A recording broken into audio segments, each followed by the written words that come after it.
I'm at a large retail store, driving through the parking lot looking for a space. I see an empty spot ahead and start to turn into it, only to be greeted by another car honking its horn, sitting in the space across from it. The guy inside is waving his hands furiously and gesturing at me, while the woman in the passenger seat attempts to cover her face.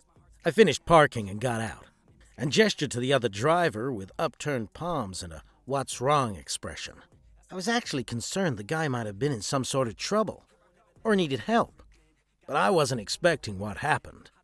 He shut his car off and thrust his door open, actually hitting the SUV beside him, and screamed, "You asshole!" before even getting out of the car. I started to get the picture before he even said the next words.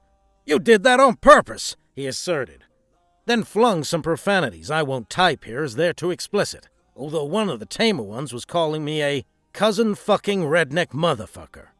Real class act, this guy. During this tirade, his presumably girlfriend had also exited the vehicle, and now had the look of someone who wished they could physically become invisible. I listened to his rant about my deliberate and personal attack against him, which I perpetrated by parking my car and preventing him from pulling through spaces. To wit, he would now have to reverse out of his parking space, which was just an unforgivable inconvenience. I guess it's a sign of getting older, or wiser, but probably just older, that this guy didn't make me lose my shit on him. It wouldn't have been too long ago that I'd have smashed his face 2 words into his second sentence. Instead, I let him get the whole rant out, nearly a full 2 minutes of it. He made a hell of a scene, and by the end of it, I was laughing. Not on the inside. I was laughing in his face. He didn't like being laughed at, apparently, and stepped back, shutting his door so he could approach me. He had his hands up at shoulder height at this point, looking like he might take a swing at me. I took a step closer and said in a decisively stern tone, "Let me get this straight. You got out here yelling at me because you don't know how to drive a fucking car, and that's somehow my fault? Is that right, you little prick?" And I leaned in so close our noses almost touched. I could smell alcohol on his breath. He stepped back and didn't swing. Big surprise, someone acting like a loud douchebag. He instead walked back, or rather stomped, like a little kid pitching a fit, back to his car, which the girl was no longer in, but instead standing beside with her door closed. Got in and slammed the door. He motioned to the girl to get in as he started the engine. She shook her head no. And he put it in reverse and slammed backwards out of the parking space and into the big 4x4 pickup behind him to his right. The tow hitch obliterated his back bumper and didn't let it go. He was in a full rage again at this point and drove away, leaving the accident, his presumably girlfriend, and to the credit of universal karma, his bumper with license plate behind. This entire exchange lasted a bit less than 5 minutes, but it's 5 minutes I'll treasure. There is one Karen experience I had that will always stand out among the several I've had over the years. When I was 20, my husband, our daughter, and I rented the house I grew up in from my stepfather. I lived in that house since I was 11. All of our close neighbors knew and thought of me as part of their family. We were very close.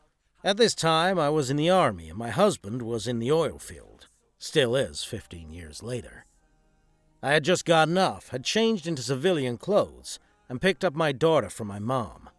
I was tired, after spending a hot day in the back of 18-wheelers, unloading, loading shipments. When I was nearly home, I saw a small dog running down the busy highway, and decided to save it from being hit. I called it over to my truck, where he jumped right in. I then pulled forward into an area that was safe, so I could call the vet's office that was on the rabies tag. The dog jumped on my 18-month-old daughter, scratching her face pretty badly. So I opened the door to place him into the back, while I got contact information for his owners. He bolted, just as the car pulled up behind me. As I was trying to catch this dog again, the lady driving the car jumps out and begins screaming that I was dumping the dog.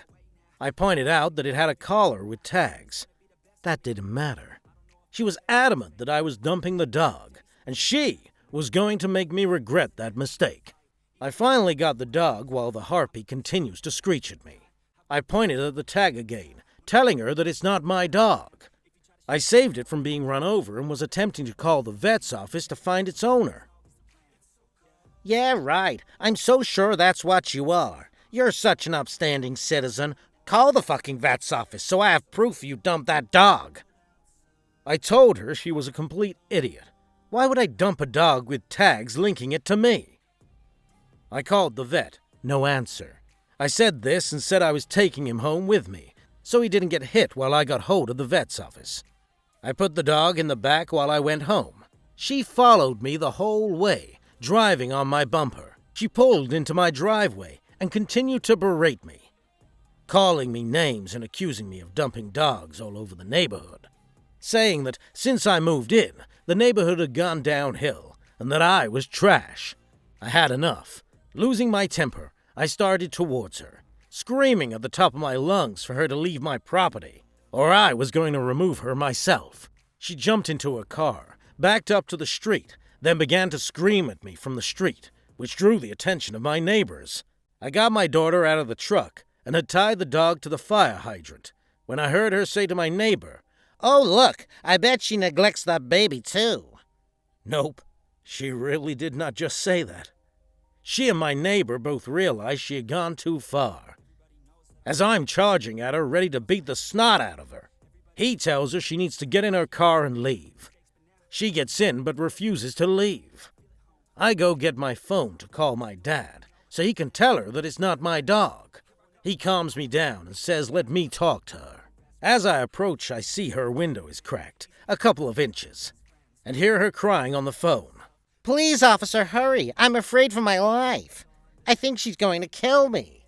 She may have a gun on her. She's coming to my window to try to get me. Help me."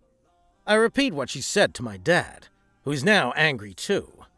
I knock and tell her, "My dad wants to speak to you." She refuses. I tell my dad this, and he says he's on his way. Don't do anything stupid.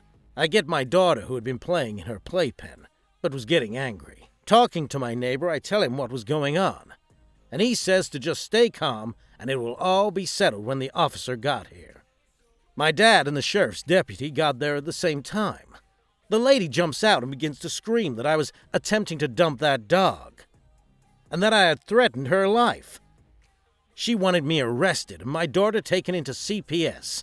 We tell both our sides, and he called the vet's office to confirm that it isn't my dog, even though my dad tells him we only have 2 dogs, a Chihuahua and a Chow. The vet confirmed the owners and their address, which wasn't me. They said for me to stick him into their window, and thanks for getting him out of traffic. That wasn't good enough for that woman. She begins to demand for me to be arrested for threatening her life. A terrible mother, and probably a drug addict. My dad starts laughing and says, "Well, Specialist Morris, how did you pass our mandatory drug test the whole unit had to take?" Which I responded with, "Well, Sergeant Hembry, I just stay away from the crack pipe." The police officer tells the lady to go home. We'll get the dog taken care of. The dog ended up back home, and I was not arrested. She continued for a while trying to make my life hell, until she made the mistake of calling the FBI on my dad for testing an RPG simulator he was designing in the backyard. It was literally a PVC pipe, cable, a plastic cup, and hairspray. She was soon selling her house, and the neighborhood went back to being the close-knit community it had been before she moved in and caused so many problems. We all lived happily ever after, free from the Karen's antics. Oh yeah, after dropping the dog off, my dad said, "Kim, your zipper is down." I noticed when I pulled up. Through the whole ordeal, my zipper had been open. That is the end of the video. I hope you liked it. Subscribe for more content like this, and hit the like button to help us out.